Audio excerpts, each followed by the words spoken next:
Hi, my name is Marie, and I am a survivor.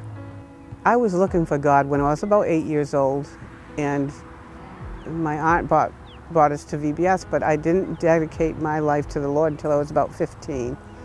And at that time, this church, the Emmanuel Church of Nazarene, was just a cranberry house, an old cranberry house. And I stepped on a nail there when we were cleaning the building out and everything. And I have been walking with the Lord for quite a while. I did walk away for a couple of years, but God is faithful. He brought me right back to Him. And I've been serving Him through Sunday school, VBS, women's ministries, and different things over the years. My faith it was pretty strong, but there were times that I kind of wavered. But when you look back on things, you see how strong you were in your faith at the time. All right, yes, I didn't realize how my faith was going to be tested. Actually, around Thanksgiving, Bobby had a heart attack and was in the hospital for Christmas and was very weak, and we found out that he was going to need a triple bypass, but he only had like a 30% chance of making it through, and I knew that he wasn't going to be able to make it. He was a fighter though, he tried. And then he was in the nursing home for about 3 weeks, and he came home and then he had to do dialysis, and he just kept getting sicker and sicker. And then COVID hit our home. He didn't survive. I'm sorry. He didn't survive. And at that time I was really sick myself, and I had to, I didn't want to even speak to God. I was angry, I was hurt, and I even said every morning, I don't want to speak to you. But God reads your heart, He listens to your heart.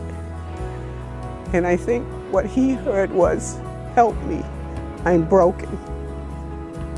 And through that, what I call non-prayer, He heard me. And He sent me a message through my grandson who said, Nanny, I don't want you to die. And I woke up, I have to fight, because I was just too broken. And as the time passed, I didn't say that anymore. I didn't say, I don't want to speak to you. I started asking for strength to get through this. And I actually started praying and doing my devotions and listening to music. Still broken. Anyways, I started fighting for my life because I was actually not wanting to breathe anymore. I said to the Lord, I don't even know what's going on outside of my house anymore. I don't even know who to pray for. And He said, why don't you start with your neighbors? First, before that, I had said to my daughter that I don't know who I am. I had lost myself in taking care of my family and my husband, and now he's gone. What do I do? And I had given up so much, and one of the things I gave up was painting. And I was out walking the dog, and my neighbor Chris walked up to me, and we started to talk, and I mentioned to him that I used to paint. And a couple of days later, there was a knock on the door, and he had an easel, he had paint brushes, he had everything I could need to start painting, but I didn't do it right away. I felt that after a while the Lord said to pick up that brush and get started and start working on that painting. It will help you heal. Another thing was when I was praying for my neighbors, I didn't know what one of their names was. And he just stopped, again, walking the dog, and told me what his name was so that I could pray better for him.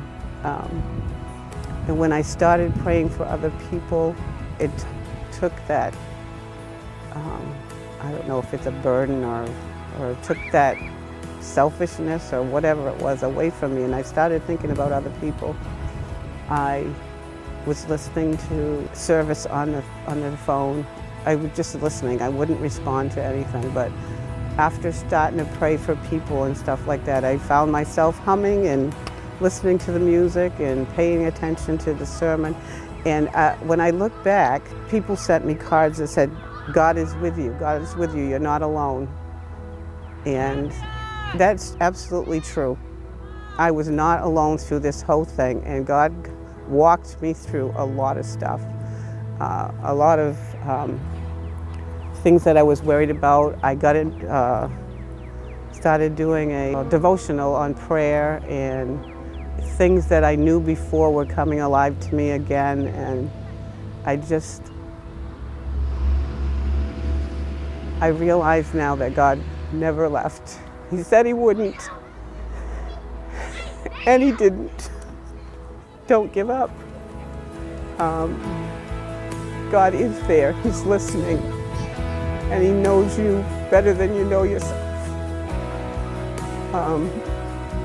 All you have to really do, even if you can't call out, he knows your heart. I'm still here and I'm still going forward. I'm not done with it yet, but I think it has grown my faith to look back and see how God brought me through. I mean, the grief is still there, but it's getting better, and just hang on. That's all you can do.